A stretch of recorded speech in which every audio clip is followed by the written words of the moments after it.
जय माता दी। ओम नमः शिवाय। प्रिय भक्तगणों, शीलवान धन वैभव देने वाली ब्रजमंडल की अधिष्ठात्री माता कात्यायनी को समर्पित है। आज के दिन भक्ति भाव से माता कात्यायनी के व्रत कथा का श्रवण करने से श्रवणकर्ता को धन वैभव पद प्रतिष्ठा की प्राप्ति होती है, विवाह से जुड़ी समस्या से छुटकारा मिलता है, योग्य जीवन साथी की प्राप्ति होती है, शोक संताप भय आदि सर्वथा नष्ट हो जाते हैं, साथ ही अर्थ धर्म काम मोक्ष की प्राप्ति होती है।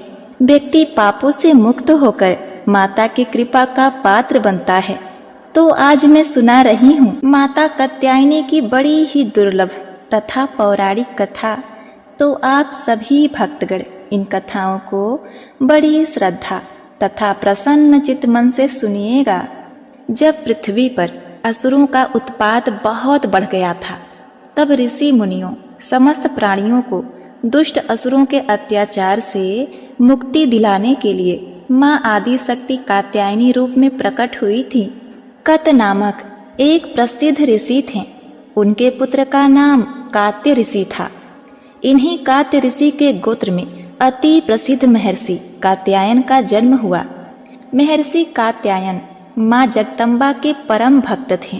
महर्षि कात्यायन की प्रबल इच्छा थी कि माँ भगवती उनके घर पुत्री के रूप में जन्म लें। माँ जगदम्बा की उपासना करते हुए उन्होंने बहुत वर्षों तक बड़ी कठोर तपस्या की।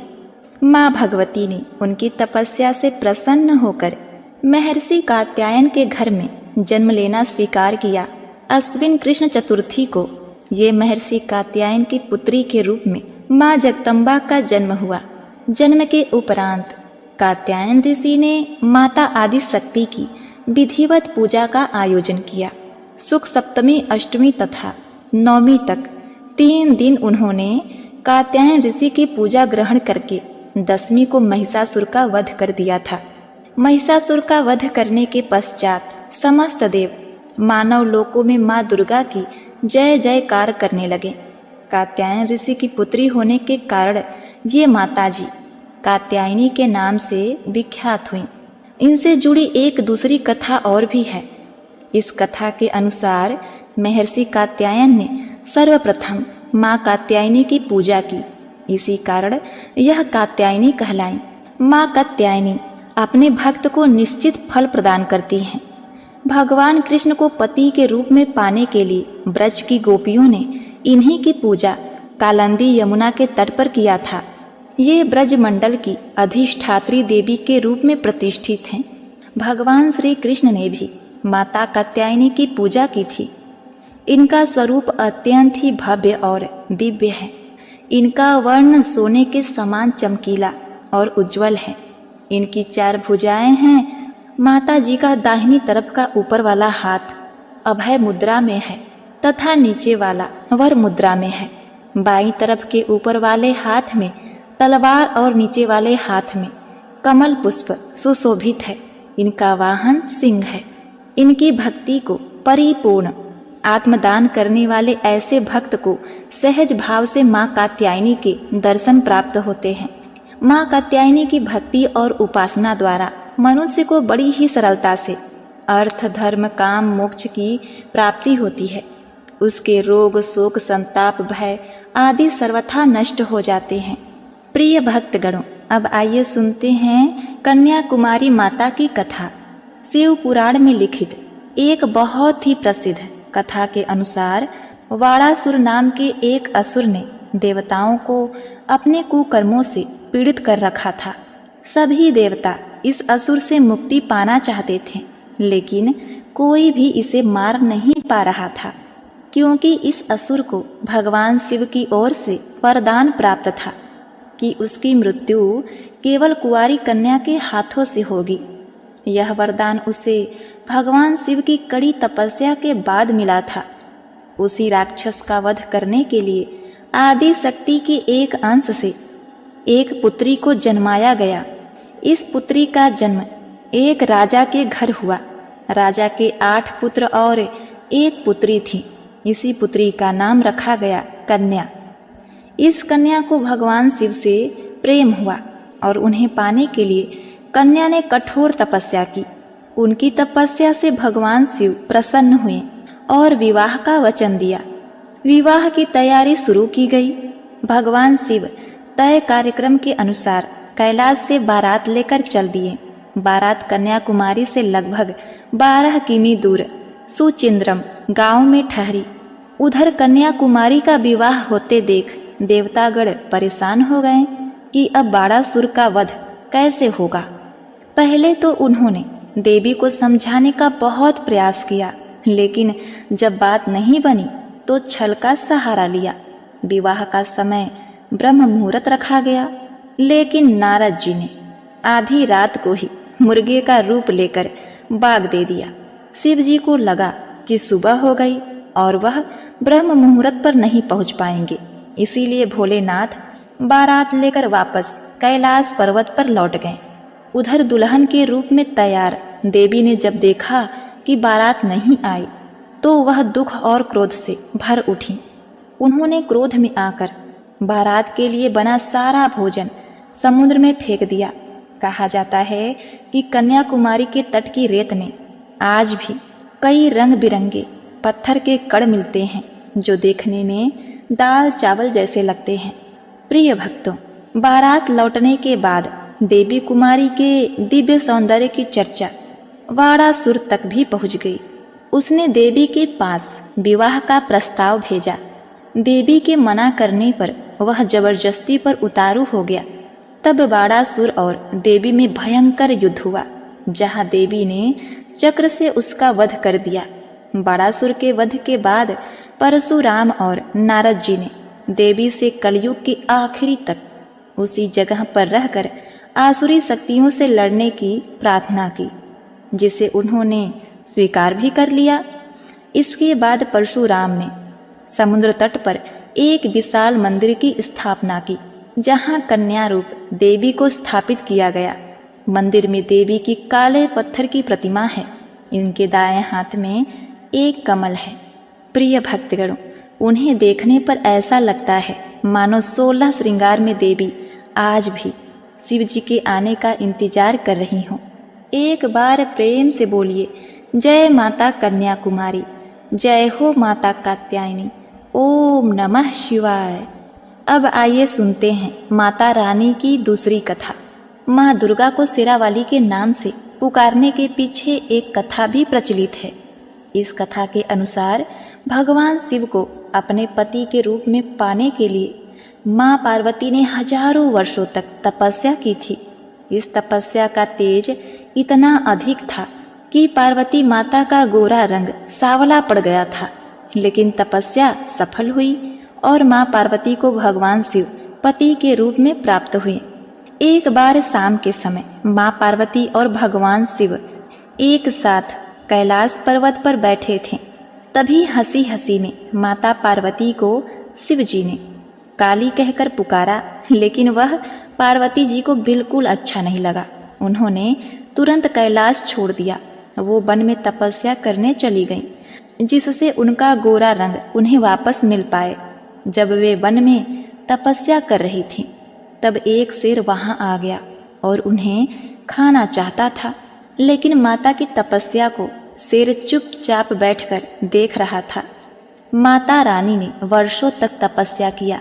उनकी तपस्या खत्म होने तक शेर वहीं बैठा रहा। माता पार्वती की तपस्या को खत्म करने के लिए शिव जी उनके पास आए। उन्होंने माता को गोरा होने का आशीर्वाद दिया। वरदान पाने के बाद माँ पार्वती स्नान करने के लिए गई। जब वो स्नान करने गई तो उनके शरीर से एक और काले रंग की देवी निकली। इनके निकलते ही माता गोरी हो गई। इन काली देवी का नाम कौशिकी पड़ गया। फिर माता पार्वती का रंग गोरा हो गया। इससे माता रानी को एक और नाम मिला, जिसे गौरी नाम से जाना जाता है। अब देखिए, जब माता पार्वती स्नान करके बाहर आई तो अपने तप स्थान पर एक शेर को बैठा हुआ पाया। बाद में उन्हें ज्ञात हुआ कि उनका भक्षण करने आए शेर ने उन्हें अपना ग्रास नहीं बनाया और इतने वर्षों तक उनके समीप बैठा रहा। इस तरह वह भी उनके तप में सम्मिलित रहा। प्रसन्न हो वर्षों तक तप में साथ देने वाले शेर को उन्होंने अपना वाहन बना लिया। तब से ही माता दुर्गा का वाहन शेर है और उन्हें शेरावाली कहा जाता है। एक बार प्रेम से बोलिए, जय माँ दुर्गा, जय माता शेरावाली। चैत्र माह नवरात्रि में सुनी जाने वाली माता मैहर देवी की बड़ी ही दुर्लभ रहस्यमयी कथा, जिन्हें शारदा माँ के नाम से भी जाना जाता है। मान्यताओं के अनुसार माता मैहर की पूजा अर्चना करने वाले भक्तों को सभी प्रकार के सुख प्राप्त होते हैं। मैया शारदा अपने भक्तों को धन, संतान, आरोग्य एवं सुखी जीवन का आशीर्वाद देती हैं। इनकी कृपा से व्यक्ति धन्य धान से संपन्न हो जाते हैं। पौराणिक मान्यता के अनुसार माता सती के आत्मदाह करने के बाद उनके अंग जहाँ जहाँ पर गिरे थे वहाँ वहाँ पर एक शक्तिपीठ स्थापित हो गया। ऐसे ही 51 शक्तिपीठों में एक माँ शारदा का पावन धाम मध्य प्रदेश के मैहर में त्रिकूट पर्वत की ऊंची चोटी पर है, जिसके बारे में मान्यता है कि यहाँ पर माँ सती का हार गिरा था। प्रिय भक्तगणों, माता मैहर जागता है। इनकी भजन तथा कथाओं को श्रद्धा पूर्वक श्रवण करने से अपने भक्तों पर शीघ्र ही प्रसन्न हो जाती हैं। देवी पुराण के अनुसार जो प्राणी माता जगत जननी के प्रत्येक स्वरूपों की गाथा कथा को पढ़ता है, सुनता है तथा सुनाता है या उसका प्रचार करता है तो उनकी कभी दुर्गति नहीं होती। जो मनुष्य माता के दिव्य लीलाओं से परिपूर्ण कथा का त्याग कर उनकी निंदा करता है, वे अपने साथ साथ अपने कुल को भी विनाश की ओर ले जाता है। तो आप सभी भक्तगण इस कथा को बड़े श्रद्धा प्रसन्न चित्त मन से पूरा सुनिएगा और कमेंट में जय माँ शारदा का जयकारा लगा के कथा का श्रवण करें। बहुत समय पहले की बात है, मैहर में महाराजा दुर्जन सिंह जुदेव राज्य किया करते थे। उन्हीं के राज्य का एक ग्वाला गाय चराने के लिए प्रतिदिन जंगल में जाया करता था। इस घनघोर भयानक जंगल में दिन में भी रात जैसा अंधेरा छाया रहता था। उस जंगल में तरह तरह की डरावनी आवाजें आया करती थी। एक दिन उस ग्वाले ने देखा कि उन्हीं गायों के साथ एक सुनहरी गाय कहाँ से आ गई और शाम होते ही वह गाय अचानक कहीं चली गई। दूसरे दिन जब वह इस पहाड़ी पर गाय लेकर आया तो देखता है कि फिर वही गाय इन गायों के साथ मिलकर घास चर रही है। अब यह कार्य रोज का हो गया था। वह गैया रोज आती और घास चरती फिर वापस चली जाती। तब एक दिन उस ग्वाले ने निश्चय किया कि शाम को जब यह गाय वापस आएगी तब उसके पीछे पीछे जाऊंगा। अगले दिन जब वह गाय घास चरने के लिए आई तो उस सुनहरी गाय का पीछा करते हुए ग्वाला ने देखा कि वह ऊपर पहाड़ी की चोटी में स्थित एक गुफा में चली गई और उसके अंदर जाते ही गुफा का द्वार बंद हो गया। ग्वाला बेचारा गाय के इंतजार में गुफा के द्वार पर बैठ गया। उसे पता नहीं कि कितनी देर के बाद गुफा का द्वार खुला, लेकिन उसे वहां एक बूढ़ी माँ के दर्शन हुए। तब ग्वाले ने उस बूढ़ी माँ से कहा, माई, मैं आपकी गाय को चराता हूँ, इसलिए मुझे पेट के वास्ते कुछ मिल जाए तो अच्छा रहेगा। मैं इसी इच्छा से आपके द्वार पर आया हूँ। अब उस ग्वाले की बात सुनकर बूढ़ी माता अंदर गई और लकड़ी के सूप में जौ के दाने उस ग्वाले को देकर कहा, अब तू इस भयानक जंगल में अकेले न आया कर। वह बोला, माता, मेरा तो जंगल जंगल गाय चराना ही काम है, लेकिन माँ, आप इस भयानक जंगल में अकेली रहती हैं, आपको डर नहीं लगता? तो बूढ़ी माँ ने उस ग्वाले से हंसकर कहा, बेटा, यह जंगल, ऊंचे पर्वत पहाड़ ही मेरा घर है, मैं यही निवास करती हूँ। इतना कहकर वह गायब हो गई। अब ग्वाले ने घर वापस आकर उस जौ के दाने को अपने पत्नी को दिया। अब ग्वाले की पत्नी ने जौ के दाने की गठरी खोली तो वह देखकर हैरान हो गई। जौ की जगह हीरे मोती चमक रहे थे। यह बात उसने अपने पति को बताई तो ग्वाले ने सोचा कि मैं तो अचानक से धनवान बन गया हूँ। इसके बारे में यदि राजा को पता चलेगा तो वे सोचेंगे कि मैंने कहीं डकैती डाली है, किसी के घर में चोरी किया है और राजा मुझे सजा दे देगा। और इतने धन का मैं करूँगा क्या? नहीं नहीं, सुबह होते ही महाराज के दरबार में पेश हो जाऊंगा और उन्हें अपनी कहानी सुनाऊंगा। अब दूसरे दिन भरे दरबार में वह ग्वाला अपनी फरियाद लेकर पहुंचा और महाराज के सामने पूरी आपबीती सुनाई। उस ग्वाले की कहानी सुनकर राजा ने दूसरे दिन वहां जाने का ऐलान कर दिया और फिर रात्रि होने के बाद राजा अपने महल में सोने के लिए चले गए। रात में राजा को स्वप्न में ग्वाले द्वारा बताई गई बूढ़ी माता के दर्शन हुए और आभास हुआ कि आदि शक्ति मां शारदा हैं। स्वप्न में माता ने राजा को वहां मूर्ति स्थापित करने की आज्ञा दी और कहा कि मेरे दर्शन मात्र से सभी की मनोकामनाएं पूरी होंगी। सुबह होते ही राजा ने माता के आदेशानुसार सारे कार्य पूरे करवा दिए। शीघ्र ही उस स्थान की महिमा चारों ओर फैल गई। माता के दर्शन के लिए श्रद्धालु दूर दूर से यहाँ पर आने लगे और उनकी मनोवांछित मनोकामनाएं पूरी होती गई। इसके पश्चात माता के भक्तों ने मां शारदा का सुंदर तथा भव्य विशाल मंदिर बनवाया। यह भी कहा जाता है कि मैहर माता के दर्शन पूजन करने से पहले सत्य माता के दर्शन करने आवश्यक होती हैं, क्योंकि सत्य माता मां शारदा की बड़ी बहन थी। यह उस समय की कथा है जब मां शारदा और उनकी बड़ी बहन सत्य माता संध्या काल में एक साथ बैठी हुई थी। तभी दोनों के बीच शर्त लग गई कि जो प्रातः काल सूर्योदय से पहले अपने मंदिर का निर्माण कार्य पूरा कर लेगा तो कलयुग में उसे अधिक पूजा जाएगा।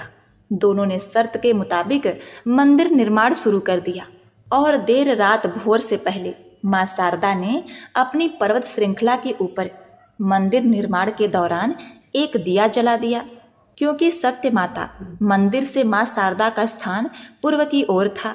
उन्हें लगा कि सूर्योदय हो गया और वह शर्त हार गई, इसीलिए उन्होंने मंदिर निर्माण कार्य रोक दिया और अपने दोनों बच्चों के साथ सती हो गई। इस बात की जानकारी होते ही मां शारदा को बहुत दुख हुआ और उन्हें लगा कि मेरे द्वारा हुई भूल की वजह से मेरी बड़ी बहन बच्चों के साथ सती हो गई। इसीलिए मां शारदा ने वरदान दिया कि जो भी मनुष्य मेरे दर्शन से पहले मेरी बड़ी बहन सत्य माता के यहाँ भोजपत्र में अपनी मनोकामना लिखकर खिचड़ी के साथ अर्जी लगाएगा, उसकी संपूर्ण मनोकामना पूर्ण होगी। दोनों ही देवी मंदिर त्रिकूट पर्वत श्रृंखलाओं में स्थित हैं। माता मैहर की वैसे तो बहुत सारी कहानियां हैं। माना जाता है कि दक्ष प्रजापति की पुत्री सती शिव से विवाह करना चाहती थी। उनकी यह इच्छा राजा दक्ष को मंजूर न थी। फिर भी सती ने अपने जिद पर भगवान शिव से विवाह कर लिया। एक बार राजा दक्ष ने यज्ञ करवाया। उस यज्ञ में ब्रह्मा, विष्णु, इंद्र और अन्य देवी देवताओं को आमंत्रित किया गया, लेकिन जामाता भगवान शिव शंकर को नहीं बुलाया गया। जब इसके बारे में माता सती को पता चला तो उन्होंने भगवान शिव से अपने पिता के घर उनके यज्ञ में सम्मिलित होने की आज्ञा मांगी। शिव ने कहा, हे सती, बिना बुलाए किसी के घर नहीं जाना चाहिए। चाहे तुम भले ही उनकी पुत्री हो, लेकिन हमें आमंत्रित नहीं किया गया है तो हमें वहां जाना उचित नहीं होगा। किंतु माता सती ने भगवान शिव के बात को नहीं माना और अपने पिता के घर आ गई और यज्ञ स्थल पर सती जी ने अपने पिता दक्ष से शंकर जी को आमंत्रित न करने का कारण पूछा। इस पर दक्ष प्रजापति ने भगवान शंकर को अपशब्द कहे। एक स्त्री सब कुछ सहन कर सकती है, लेकिन अपने पति के बारे में अपशब्द सुनना सहन नहीं कर सकती। अपने पति शिव शंकर जी के अपमान से दुखी होकर सती जी ने यज्ञ कुंड में कूदकर अपनी आहुति दे दी। भगवान शंकर को जब इस दुर्घटना का पता चला तो क्रोध से उनका तीसरा नेत्र खुल गया। यज्ञ स्थल पर पहुंचकर अपने ससुर दक्ष के सर को धड़ से अलग करके माता सती के पार्थिव शरीर को हाथ में लेकर दर बदर भटकने लगे और रुदन करने लगे। भगवान शिव के इस दशा को देखकर और ब्रह्मांड की भलाई के लिए भगवान विष्णु ने सती के शरीर को 52 भागों में विभाजित कर दिया और जहां भी सती के अंग गिरे वहां शक्तिपीठों का निर्माण हुआ। अगले जन्म में सती ने हिमवान राजा के घर पार्वती के रूप में जन्म लिया और घोर तपस्या कर शिव जी को फिर से पति के रूप में प्राप्त कर लिया। माना जाता है कि मैहर में मां का हार गिरा था, इसीलिए इस स्थान का नाम मैहर पड़ा और उस स्थान पर जहां पर हार गिरा था वहां मां का मंदिर है। इसीलिए भक्तों की आस्था प्रतिदिन बढ़ रही है। यहाँ आने वाले भक्तगण खाली हाथ नहीं जाते। बोलिए अम्बे मात की जय। हर हर महादेव।